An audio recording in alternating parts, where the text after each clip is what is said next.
नमस्कार, मुद्दा गरम है देख रहे हैं आप और आपके साथ मैं हूं अर्पिता आर्या। क्या लॉकडाउन के इस दौर में दिल्ली के लोगों पर टैक्स का बोझ डालना सही है? ये मुद्दा गरम हो गया है क्योंकि दिल्ली सरकार ने अचानक दिल्ली में शराब की दुकानों में 70% की बढ़ोतरी कर दी और साथ ही पेट्रोल और डीजल पर भी वैट बढ़ा दिया है। दिल्ली में सरकार ने पेट्रोल और डीजल पर वैट बढ़ाकर 30% तक कर दिया है। तो अब दिल्ली के लोगों पर ये सीधा सीधा बोझ आप देखिए किस तरीके से। पहले तो 70% की बढ़ोतरी शराब के दामों पर की गई और उसके बाद पेट्रोल और डीजल पर भी वैट बढ़ा दिया गया है और वैट बढ़ाकर ये 30% किया गया है। यानी अब दोहरी मार एक तरीके से दिल्ली वासियों पर, क्योंकि पहले ही जो स्थितियां बनी थी उस शराब की दुकानों के बाहर, उनको देखते हुए ये फैसला दिल्ली सरकार ने लिया कि 70% की बढ़ोतरी कर देंगे तो हो सकता है कि लोग कम आए। लेकिन अभी भी यानी आज भी स्थिति वही है, लोग हैं वहां पर।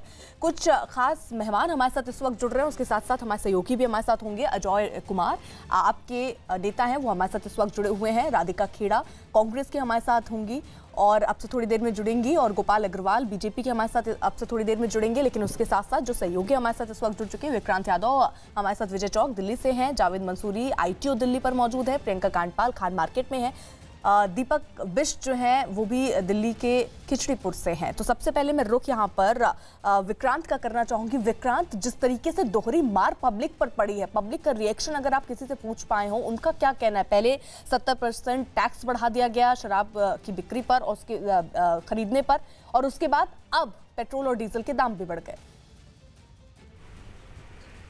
देखिए, जनता को निश्चित तौर पर किसी भी चीज़ का दाम बढ़ेगा तो उसको उसका कष्ट ही होगा। कोई भी जनता या कोई भी व्यक्ति ये नहीं बोलेगा कि दाम बढ़ाना ठीक था, लेकिन जिस तरीके से दाम बढ़े हैं, सरकार का ये कहना है कि कोई चारा उनके पास नहीं रह गया था, क्योंकि दिल्ली का वैट जो है वो बिल्कुल जीरो हो गया था, शून्य हो गया था। और उसके अलावा वैट के अलावा सिर्फ एक्साइज ही कमाई का साधन होता है, एक्साइज जिसमें पेट्रोल, डीजल और शराब से होने वाली आमदनी शामिल होती है। तो दिल्ली सरकार की ये दलील है कि उन्होंने जो 70% की ड्यूटी लगाई है, स्पेशल कोविड फीस जिसे नाम दिया गया है, उसका इस्तेमाल उसको इसीलिए लिया जा रहा है कि एक तो लोग कम भीड़ बाहर निकलें, लोग कम खरीदें, और जितना लोग खरीदेंगे उसमें से 70% जो कमाई है वो सरकार के खजाने में जाएगी। तो कहीं ना कहीं सरकार अपनी आमदनी बढ़ाने की कोशिश कर रही है और जिस तरीके की आर्थिक स्थिति सरकार के लिए बन गई थी उससे निकलने का प्रयास है। जनता हालांकि पेट्रोल और डीजल का एक तरीके से राजस्व बढ़ाने के लिए कदम जरूर उठाए गए, लेकिन ये सीधे सीधे तो जनता के लिए बहुत ही चिंताजनक इसलिए हो जाएगा क्योंकि अगर वो शराब के दामों में देखेंगे तो 70% वो बढ़ोतरी और पेट्रोल और डीजल में भी 30% की बढ़ोतरी कर दी गई। जी बिल्कुल। आप अर्पिता, जब हम पेट्रोल पंप पे भी लोगों से बातचीत सुबह से कर रहे हैं तो उनका कहना है कि लॉकडाउन में एक तो वैसे ही आमदनी का कोई ठिकाना नहीं है, जो निकल रहे हैं वो वही निकल रहे हैं जिनको बेहद ज़रूरी काम है। ऐसे में अगर 30% तक वैट जो बढ़ा दिया गया, खास तौर पर डीजल की अगर बात करें तो 7% वहाँ जो सीधा 7 रुपये जो सीधा वहाँ पर पैसे बढ़े हैं, वो बहुत ज़्यादा फ़र्क कर रहा है। इसी पर रिएक्शन भी आ गया है गुड्स ट्रांसपोर्ट एसोसिएशन का, जो पूरी दिल्ली से सामान इधर से उधर ट्रांसपोर्ट करते हैं। उन्होंने कहा है कि ये उनके लिए भी मार है, यानी कि उनके पास जो लगातार कोरोना के समय में काम कर रहे थे उनके लिए भी दिल्ली सरकार ने नहीं सोचा है और इस तरीके से जो वैट है इसको बढ़ाकर उन पर भी इसकी मार पड़ रही है। ये खान मार्केट का पेट्रोल पंप है। मैं कुछ लोगों से यहाँ बात करने की कोशिश भी कर लेती हूँ जो पेट्रोल भराने आए हैं।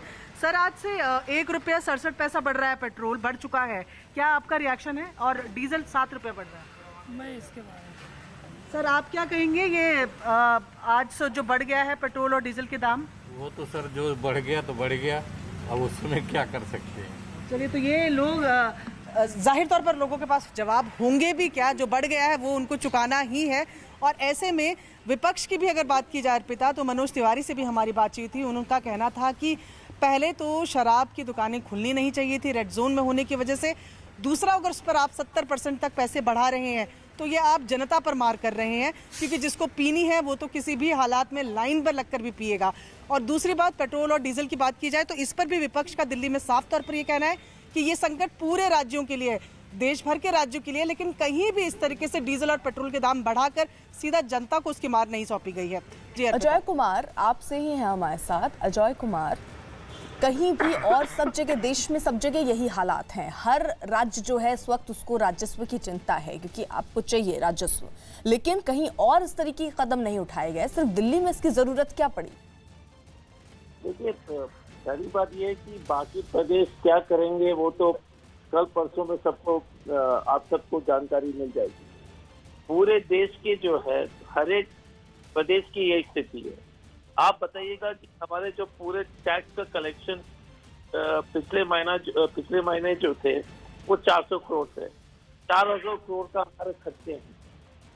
अगर हमको हॉस्पिटल चलाना है, उद्योग एकदम ठप हो गया है, किसी तरह की बिक्री नहीं हो रही है, तो यदि आप रोज 10 लाख लोगों को खाना खिलाएंगे, अगर आप रोज राशन की सुविधा देना है, आपको जो है सुनिश्चित करना है कि हर तरीके से इलाज हो, तो हमारा कहना है कि हमारे पास तो जो बैंक में हमारे पास जितने पैसे वो तो हमने ठीक है राधिका खेड़ा, आपकी सरकार जिन जिन राज्यों में है, देखिए दिक्कत तो वहां पर भी होगी, आप भी कुछ ऐसा ही करने वाले हैं? जी, सबसे पहली बात तो सरकार को ये देखना पड़ेगा कि क्या जान की कीमत इंसान की ज्यादा है, और जो बार बार आम आदमी पार्टी कहती आई है कि दिल्ली एक रेवेन्यू सरप्लस स्टेट है और फिस्कली बहुत ज्यादा आगे है बाकी राज्यों से। जब अपनी पीठ थपथपा रहे थे ये 2 महीने पहले, तो आपदा तो कभी भी आ सकती है, कोरोना नहीं तो कोई भी इमरजेंसी के लिए इस प्रदेश को, और दूसरी बार केजरीवाल सरकार आई है, उनको तैयार होना चाहिए था। इमरजेंसी कभी बता के नहीं आती है और कोई ऐसी चीज कभी बता के नहीं आती है, तो कुछ भी हो सकता है, तो आप प्रिपेयर्ड रहते हैं। हम भी जब कमाई करते हैं तो सेविंग्स रखते हैं उस तरीके से कि कुछ इमरजेंसी आ सकती है। अब आई बात की 70%, आप कह रहे हैं कि आपके पास एक्साइज की कमी है, आपको रेवेन्यू बढ़ाना है, तो अगर राधिका खेड़ा, मैं आपके पास आ रही हूँ। अमित सिंह इसी बीच हमारे साथ जुड़े हुए हैं और उनके साथ डीसीपी इस वक्त शायद मौजूद हैं। अमित जी बिल्कुल अर्पिता, सबसे पहले मैं आपको तस्वीरें दिखा दूं। ये गौतम बुद्ध नगर जिले की तस्वीर है, नोएडा की तस्वीर है, और मेरे साथ डीसीपी इलाके के डीसीपी मौजूद हैं, लगातार जो गश्त लगा रहे हैं। कल हमने जिस तरीके से यहाँ पर तस्वीरें दिखी थी कि कई जगहों पर सोशल डिस्टेंसिंग का पालन नहीं कर रहा है, सर कल की तस्वीरों से क्या क्या सीख लिया गया? देखिए, मेरे यहाँ तो जो एक्साइज के शॉप्स के सामने जिस तरह से लोग सर्कल्स में खड़े होकर के सोशल डिस्टेंसिंग मेंटेन करके परचेज कर रहे थे, ऐसी कोई समस्या हमारे यहाँ नहीं आई थी। बट बाकी अन्य जगहों पर जो वीडियोस हम लोग के सामने आया, ऐसा लगा कि लोगों ने भीड़ भाड़ कर दी थी और कुछ वहाँ पे law and order situations create हुए थे। उसके मद्देनजर हम लोगों ने और भी अलर्ट किया है अपने लोगों को। और जिस तरीके से आज देख रहा हूँ, कल देख रहा था कि एक शराब की दुकान पे 1 या 2 पुलिस के जवान थे, आज आपने बढ़ा दिया है पुलिस के जवान, 4-5 हो गए। आज हम लोगों ने हर जगह पे कुछ उनकी संख्या भी बढ़ा दी है और स्ट्रिक्टनेस भी सुबह मॉर्निंग से किया है। जैसे कि अगर 10 बजे से शराब की दुकान ये एक्साइज की दुकान खुलनी है तो उसके पहले हम लोग यहाँ पे खड़े हो गए और खड़े होकर के सब लोगों को एक एक करके सबको खड़ा कर दिया।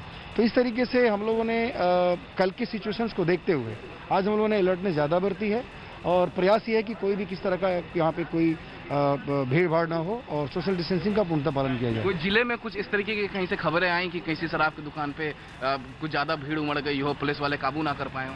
नहीं, अब तक तो शायद इस तरह की कहीं से कोई सूचना नहीं है और चूँकि हम लोग प्रॉपरली सभी लोगों को ब्रीफ पहले से कर चुके हैं, सभी जगह पे सभी लोग पहले समय वेल विद इन टाइम सब लोग पहुंच करके चीज़ों को अरेंज कर चुके हैं, इसलिए इस तरह की सूचना कहीं से कल भी नहीं आई और आज भी नहीं आई। जी बिल्कुल, थैंक यू। तो मैं आपको तस्वीरें दिखाना चाहूंगा कल के विजुअल से। गौतम बुद्ध नगर जो पुलिस है उसने ये सीख ली है और देखिए सोशल डिस्टेंसिंग का यहाँ पालन पूरी तरीके से किया जा रहा है। हर कोई जो है काफी दूरी पर यहाँ पर मौजूद है और हर शराब की दुकानों पर कल हमने देखा था 1 या 2 पुलिस के जवान एक शराब की दुकान पर थे, लेकिन आज संख्या जिला प्रशासन ने आज संख्या बढ़ा दी है, तकरीबन 4 से 5 है।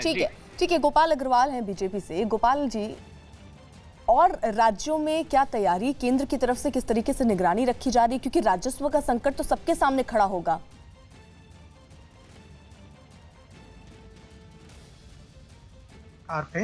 क्योंकि राजस्व उनके पास बहुत कम था, तो वो चाह रहे थे कि हमें पूरी तरह से इस जो समस्या है, जो राजस्व की इशू है, उसको सॉर्ट आउट करने के लिए हमें यह रिलैक्सेशन दिया जाए, क्योंकि एक्साइज बहुत बड़ा कंपोनेंट है प्रदेश सरकारों के रेवेन्यू के लिए। लेकिन जो केंद्र सरकार की गाइडलाइन में वो मैक्सिमम परमिसिबल एक्टिविटी थी और जोन्स के हिसाब से ग्रीन, ऑरेंज और रेड के अनुसार ये आवश्यक था कि प्रदेश सरकारें उस तरह प्रिकॉशन ले। तो जहाँ पे कल फिर हेल्थ मिनिस्टर श्री हर्षवर्धन जी को भी कहना पड़ा दिल्ली गवर्नमेंट को कि आप रेड जोन्स में शराब की दुकानें ना खोलें, अगर सोशल डिस्टेंसिंग आप इम्प्लीमेंट नहीं कर पाते, लॉकडाउन गाइडलाइंस को इम्प्लीमेंट नहीं कर पाते, तो यह पूरी तरह से सही नहीं है और 40 दिन की जो मेहनत है वह खराब हो सकती है। तो यह ठीक है। बिल्कुल ध्यान में रखना चाहिए, केवल रेवेन्यू को देख के प्रदेश सरकारें डिसीजन फैसला नहीं लेना। ठीक है, राधिका खेड़ा कुछ कह रही। राधिका जल्दी से आप कंप्लीट कीजिए, फिर मैं जॉय कनेक्ट करूंगी। जी, बीजेपी के आए प्रवक्ता जी ने बहुत अच्छी बात बोली कि डॉक्टर हर्षवर्धन साहब ने कहा कि दिल्ली रेड जोन है, तो यहाँ पे हमें शराब के ठेके नहीं खोलने चाहिए थे। लेकिन ये बात हेल्थ मिनिस्टर को, केंद्र सरकार को पहले ही दिल्ली को कन्वे करनी चाहिए थी।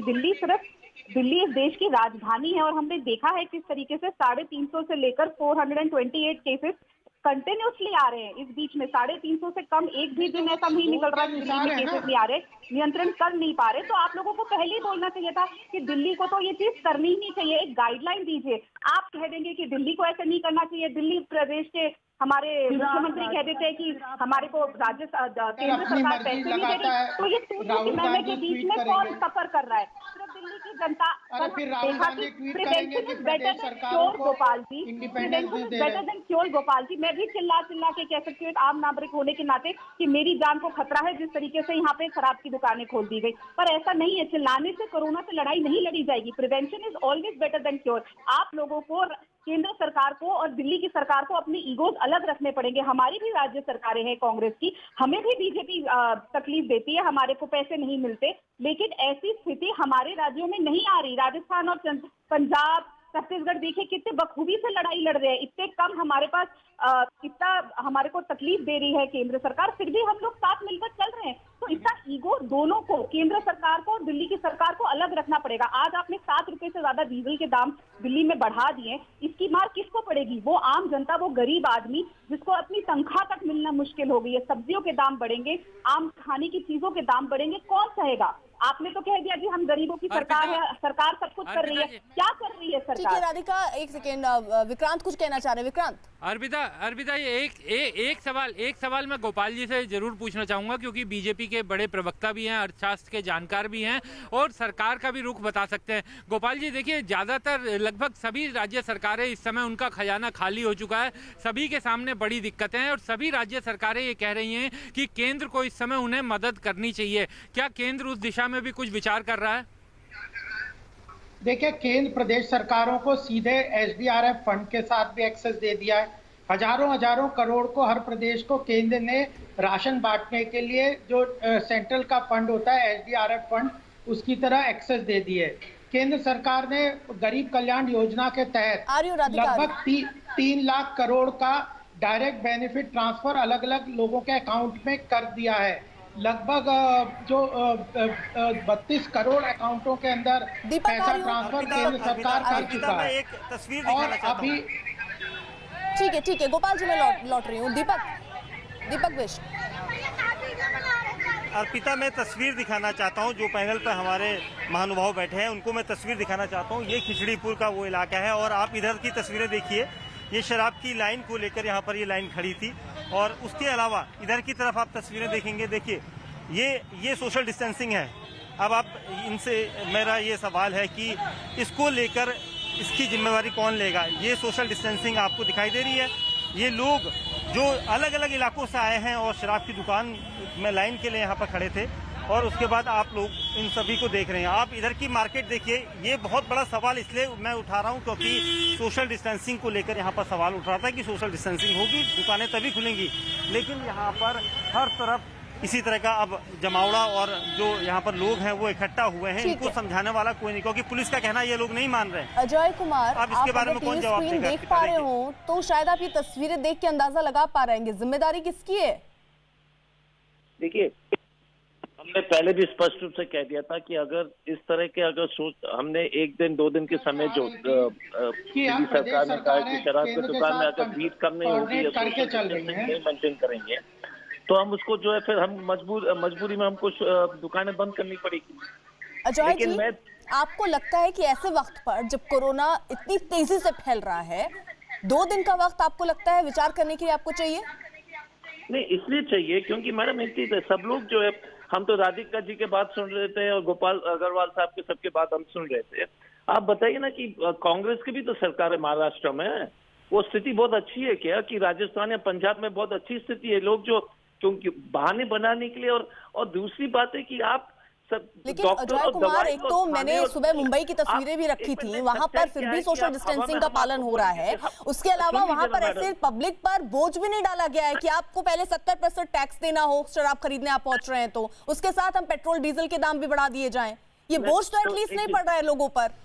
नहीं, एक मिनट में तो आप अगर हमको बोलने दीजिएगा तो 2 सेकंड में अपनी बातें रख देता हूँ। गोपाल जी मैं आ रही हूँ, गोपाल जी आ रही हूँ। एक सेकंड, मुझे बात तो कंप्लीट करने जी अजय जी कंप्लीट कीजिए आप। हाँ मैडम, ये सच्चाई कि देश में आप सब लोग जो है, हम लोग जो पैसे कहाँ से आएगा? आपको अगर मान लीजिए कल केवल दिल्ली के पास पैसे क्यों नहीं बचे? इसलिए नहीं बचे क्योंकि अगर कोई भी राज्य, आप बताइएगा कि पहली बार आम आदमी पार्टी की सरकार में हमने जो है बजट पॉजिटिव था। हमने पैसे पिछले साल बचत किए थे। उससे पहले दिल्ली के इतिहास में कभी जो है बजट जो है बैलेंस नहीं हुआ था। उसके बावजूद भी खर्चे बहुत है सरकार के। आपको जो है अजय कुमार, ऐसा क्या दिल्ली करती है जो दिल्ली सरकार के ही बहुत सारे खर्चे हैं और राज्यों के खर्चे नहीं है? ऐसे कुछ होना भी तो चाहिए। ऐसा भी नहीं है कि सिर्फ दिल्ली में ही कोरोना का प्रकोप है, बाकी राज्यों में नहीं है। अरे आप तो और ऐसा सिर्फ आपकी सरकार के साथ था कि 2 महीने पहले तक जब कोरोना का प्रकोप नहीं था तब आपकी सरकार कहती थी कि हम आर्थिक मोर्चे पर एकदम स्ट्रांग है।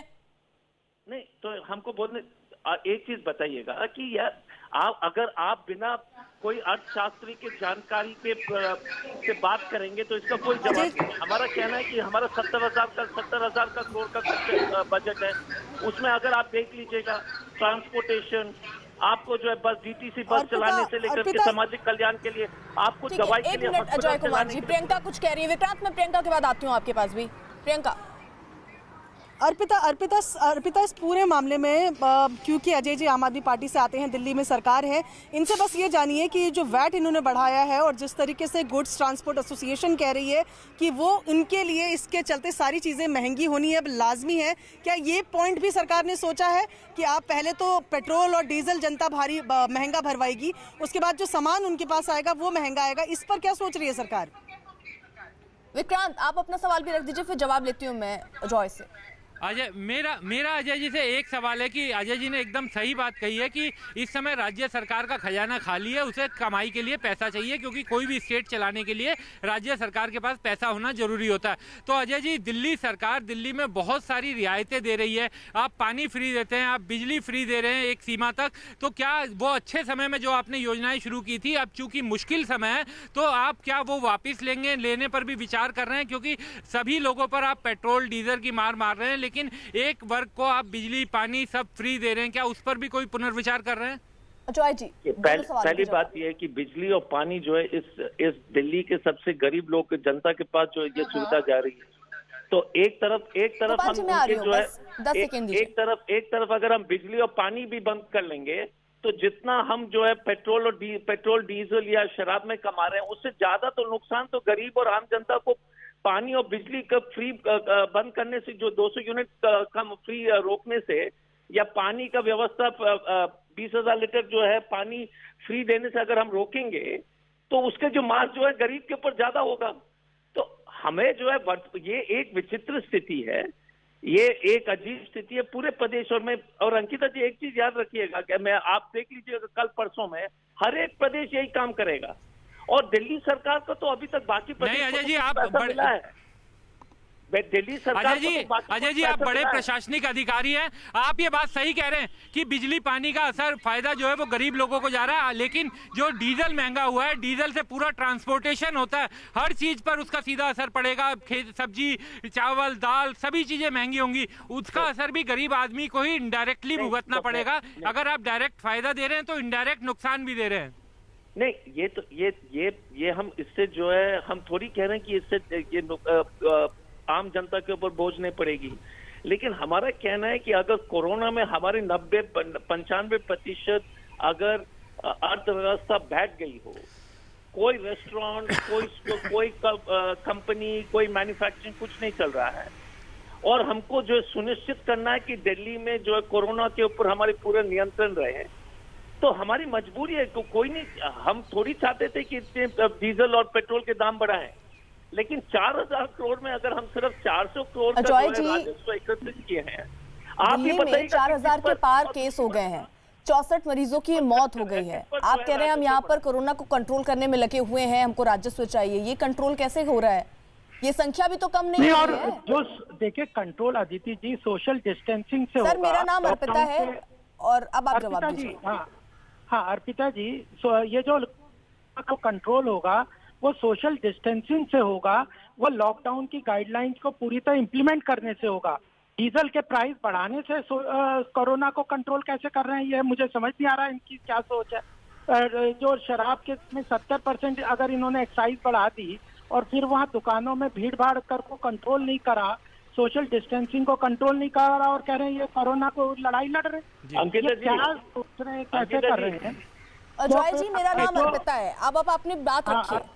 तो बात ये है कि अजय जी और गोपाल जी ठीक है, मैं राधिका मैं जी उनसे की जवाब जो ले है लेती हूँ। कि ठीक है गोपाल जी। महाराष्ट्र में अजय जी, जिस तरह से मैडम मिसमैनेजमेंट कर एक रहे चीज हैं, है, अल्टीमेटली गोपाल जी की मैनेजमेंट करना चाहिए। गोपाल जी का जो अजीब बयान है, दिल्ली सरकार दिल्ली पुलिस के साथ काम कर रही है। अगर मान लीजिएगा कि दिल्ली पुलिस से अगर थोड़ी सी चूक हो जाए, हम थोड़ी बोलेंगे कि केंद्र सरकार के अधीनस्थ है तो दिल्ली पुलिस को आप टोकिए या इनको जो हिदायत कीजिए। तो ये जो शराब की दुकान के सामने भीड़ है, ये एक बड़ी चुनौती है। हम इसको नियंत्रण करेंगे या अजय इसको जी, बंद करना पड़ेगा। दिल्ली पुलिस, अगर- ये आपने जिक्र अर्पिता, कर दिया कि आप ये आरोप नहीं लगाएंगे कि अर्पिता, ठीक है वो केंद्र सरकार के अधीन है। नहीं नहीं, मेरी बात सुनिए। रेड जोन पर भाई दिशा निर्देश जो केंद्र सरकार अर्पिता। के आ रहे हैं, एक मिनट विक्रांत मैं आ रही हूँ। दिशा निर्देश जो केंद्र सरकार के आ रहे हैं उनमें बहुत हद तक राज्यों को इस बात के लिए छूट दी जा रही है कि आप ये फैसला खुद कीजिए स्थिति को भांपते हुए। तो यहाँ दिल्ली सरकार स्थिति को बखूबी अगर समझ रही होती तो वो रेड जोन में ये क्यों शराब की दुकान खोलने की परमिशन दे सकती थी, नहीं देते आप। देखिए, अगर हम खोलते नहीं तो हमको मालूम नहीं को तो होता। ठीक रखिए कुछ ना। जगह जहाँ पर भीड़ ज्यादा इकट्ठे हो जाए वहाँ पर कार्रवाई शुरू हो जाएगी। अब लेकिन मान लीजिएगा कि हजारों जगह पहले पर दुकान निजामुद्दीन है में आप और अगर लोगों ने 900 जगह पर इलेक्ट्रिसिटी कोई की। फिजिकल डिस्टेंसिंग के जो बढ़िया से नियम कानून के जो है सब लोग उसको मान के जा रहे हैं, उसका जो है सब अपने पहले- जो दूर पहले तक के निजामुद्दीन तरीके इलाके करेंगे, में- तो उसको थोड़ी आप बंद करोगे। तो अरे बाकी पहले दुकान निजामुद्दीन तो आप मान लीजिएगा इलाके कि में 1000 आपसे दुकान लोग- है, गोपाल उसमें जी, से एक 900 सेकंड, जगह मैं आ पर रही हूँ। 100 में खराब, तो 100 को हम बंद करेंगे। राधिका 10 सेकेंड। हाँ, एक बार जो पहले इन्होंने निजामुद्दीन अर्पिता, मैं के इलाके में जिस तरह से लेक्सिका जो की रिलैक्सेशन, ठीक है, एक सेकेंड, विक्रांत कुछ कह रहे हैं, विक्रांत? परवाह नहीं की। अर्पिता मेरा एक सवाल, क्योंकि आलोक कुमार उनके ऊपर सीधे सवाल हैं, सरकार ने पैसा बढ़ा दिया है। मेरा एक सवाल बीजेपी और कांग्रेस के प्रवक्ताओं से है, क्योंकि आलोक कुमार एक जो बात उठा रहे हैं उस पर बीजेपी और कांग्रेस को थोड़ा रुख साफ करना चाहिए कि क्या अगले कुछ दिनों में, अगले 2-3 दिनों में क्या बीजेपी और कांग्रेस शासित राज्य अपने यहाँ पर पेट्रोल, डीजल और शराब में किसी तरीके का वैट, एक्साइज नहीं बढ़ाएंगी? क्या उनके यहाँ की राज्य सरकारें इस बारे में कोई विचार नहीं कर रही हैं? ठीक है, 10 सेकेंड। राधिका 10 सेकेंड। देखिए, मैं एक बहुत महत्वपूर्ण बात की चर्चा करना चाहती हूँ यहाँ पे। जिस तरीके से अजय सर भी कह रहे थे कि हमें ये चीजें लागू करनी पड़ी, हर चीज हम सरकार के साथ, पूरी दिल्ली की जनता दिल्ली की सरकार के साथ पहले भी खड़ी थी। आपने लॉकडाउन किया, सबने अपने तरीके से राधिका घर रहने की कोशिश सीधे से करी, बताइए कि आपकी सरकारें, जो आपकी जहाँ राज्य सरकारें, वहां पर ये फैसला होगा। ठीक है, मैं इस सवाल के साथ लौटूंगी। इसी बीच एक बड़ी खबर है, इसी बीच एक बड़ी खबर, आंध्र प्रदेश सरकार ने शराब के दाम आज 50% तक बढ़ा दिए हैं। यानी कल से अब तक आंध्र प्रदेश में 75% शराब के दाम बढ़ा दिए गए हैं। आंध्र प्रदेश सरकार ने शराब के एमआरपी से आज 50% दाम और बढ़ाए और इसी के साथ 75% ये बढ़त हो गई है, क्योंकि अगर हम कल से आज तक देखें तो यानी अब तक आंध्र प्रदेश में 75% शराब के दाम बढ़ा दिए गए हैं। आंध्र प्रदेश सरकार ने ये फैसला लिया। ये फैसला ये कि एमआरपी से आज 50% दाम बढ़ाकर आप अगर शराब लेने जा रहे हैं तो मिलेगा। तो ये फैसला आंध्र प्रदेश सरकार का रहा है। इसी बीच दिल्ली सरकार ने भी यही फैसला किया। उन्होंने भी 70% हालांकि वैट बढ़ाया, लेकिन यहाँ आंध्र प्रदेश ने 50% दाम जो है वो उसके बढ़ा दिए गए हैं। तो ये किस दिशा में कदम उठाया गया? क्या लोग ज्यादा संख्या में वहां पहुंच रहे थे, उन्हें रोकने के लिए कदम उठाए गए ताकि प्राइस बढ़ा दिए जाएं और लोग कम पहुंचे? ये तमाम सवाल है जो अब सामने है, लेकिन फिलहाल जो जानकारी मिल रही है वो यही कि आंध्र प्रदेश सरकार ने शराब के ये दाम बढ़ाए हैं। और उसी के साथ साथ अब अगर हम कल से और आज तक के दामों को देखें तो ये टोटल 75% हो गया है और इसी बीच अब लोगों पर भी अगर लोग लेने जा रहे हैं शराब तो उनको ये पैसे चुकाने होंगे, यानी एमआरपी से 50% बढ़ गई है। इसी के साथ पंजाब में शराब की होम डिलीवरी हो सकती है। होम डिलीवरी पर पंजाब सरकार 7 मई को फैसला लेगी। शराब की दुकानों पर भीड़ बढ़ने की वजह से फैसला लिया जाएगा, यानी जो भीड़ लगातार पहुंच रही थी उसको लेकर ये फैसला। मोहित हमारे साथ जुड़ चुके हैं और जानकारी के साथ। मोहित, देखिए, पंजाब सरकार जल्द ही फैसला ले सकती है और इसमें शराब की होम डिलीवरी है उसकी परमिशन भी दे दी जाएगी। और उसके पीछे वजह बताई जा रही है कि जितने भी शराब के व्यापारी हैं उनका ये कहना है कि अगर उनको आधे दिन के लिए, यानी जो सुबह 9 से दोपहर 1 बजे तक कर्फ्यू में ढील दी जा रही है, इतने ही वक्त के लिए शराब की दुकानें खोलने की परमिशन दी जाएगी तो उनको काफी नुकसान होगा और ऐसे में वो सरकार को दी जाने वाली लाइसेंस फीस पूरी नहीं दे सकते हैं, उसमें भी कटौती की जाएगी। इसके बाद अब दोपहर 1 से 6 बजे जब शराब की दुकानें बंद होंगी तब होम डिलीवरी की परमिशन दी जा सकती है, लेकिन अंतिम फैसला 7 मई को लिया जाएगा। ठीक है। और इसी के साथ हमारे साथ राधिका और गोपाल जी जो बने हुए थे, उनसे राधिका से मेरा सवाल विक्रांत का ही था जो मैं आपसे लेना चाहूंगी कि क्या राज्य सरकार, यानी जिस तरीके से हम देख रहे हैं पंजाब में होम डिलीवरी की बात आ रही है, आंध्र प्रदेश में जो है उसके प्राइस बढ़ा दिए गए हैं, राधिका आप क्या कदम, आपके जो राज्य है जहां आपकी सरकार है वहां क्या कदम उठाएंगे जाएंगे भविष्य में? देखिए, जैसे सामने आ रहा है कि पंजाब सरकार होम डिलीवरी की बात कर रही है, तो इसी तरीके से सरकार को अपनी इंटेलिजेंस के हिसाब से, अपनी समझ के हिसाब से डिसीजन लेना पड़ेगा कि क्या करना है। आपने 70% टैक्स को बढ़ा दिया, लेकिन आप ये 70% दाम जो बढ़ाया है, अब ये देखिए आपने वैसे ही उस चीज को आम आदमी के रीच से बाहर कर दिया। तो इससे अच्छा आप पहले ही इसको होम डिलीवरी या इंटरनेट पे चालू कर देते तो ये हालात ही नहीं आते। जैसे मैंने कहा, prevention is better than cure. और बहुत जरूरी बात, दिल्ली सरकार को ये समझने के लिए खुद बहुत जरूरी है कि हम वो प्रदेश है जहाँ पे टेस्ट का रिजल्ट भी 15 दिन लेता है आने में। हमने देखा था अभी 3 दिन पहले जब 41 केसेस एक बिल्डिंग से सामने आए थे कापासेड़ा में, उनका टेस्ट 18 तारीख को किया गया था। राधिका कुछ कह रहे हैं? राधिका जी, एक सीधा सवाल केवल इतना है कि क्या बीजेपी और कांग्रेस दोनों राज्य, जिन राज्यों में उनकी सरकारें हैं, क्या वहां पर पेट्रोल, डीजल और शराब पे आप लोग एक्साइज और वैट नहीं बढ़ाएंगे? ऐसा फैसला नहीं लेंगी आपकी राज्य सरकारें? राधिका, देखिए एक सेकंड गोपाल जी, आ रही हूँ। राधिका, कांग्रेस की सरकार जहां पे भी है, चाहे वो हमारे श्रमिक भाई बहन हो, किसान भाई बहन हो, गरीब लोग हो या अमीर लोग हो, सबके बारे में सोच के डिसीजन लेगी और जो देश राज्य के हित में हो और कम से कम तकलीफ हमारी गरीब लोगों को पड़े, कम से कम तकलीफ हमारे मजदूरों को, श्रमिक भाई बहनों को, किसानों को पड़े, उस चीज का सबसे ज्यादा ध्यान रखा जाएगा। गोपाल अग्रवाल जी, ठीक है राधिका, जाएगा। गोपाल अग्रवाल, देखिए, प्रदेश को, प्रदेशों के, हर प्रदेश के अपने फाइनेंशियल स्टैंडिंग है। अगर उत्तर प्रदेश को देखें तो वहाँ पे जिस तरह से अभी आपने भी रिपोर्ट दिखाई थी कि वहाँ पे पूरी तरह कंट्रोल के हिसाब से नोएडा में चल रहा है, तो हर प्रदेश के अपनी फाइनेंशियल पोजीशंस और उनकी लॉ एंड ऑर्डर सिचुएशन को देखते हुए zone wise, district wise decision ले रहे हैं।